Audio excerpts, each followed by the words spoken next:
ano lang, a generalized statement lang kasi as you all know, sinabihan kami sa loob na as much as possible to refrain from sharing information about your RD. So, all I can say is that he's doing good and he's alive.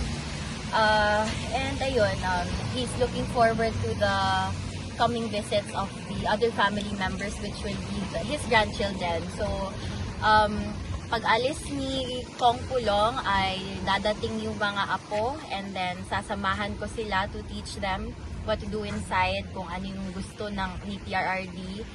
And then when they're all settled, I can leave them here para sila na naman yung mag-take over with the visits. Kailan po expected ang pag-uwi ni Kong Pulong?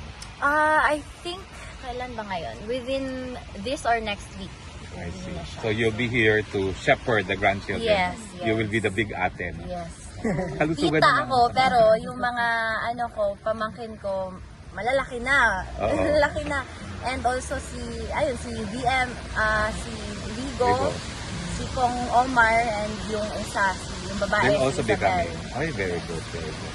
Well, anyway, how does it look po? Health-wise naman?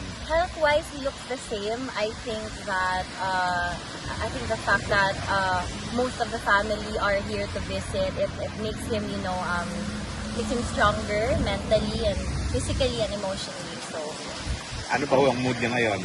Smiling naman? smiling naman, yes. Kasi, ayun, ang daming sinusumbong ni Kong Pulong na ginagawa ko na wala naman akong ginagawa. Ayun, yung parang kuya, tatay lang na ano. So yeah, it was a good talk with both of them.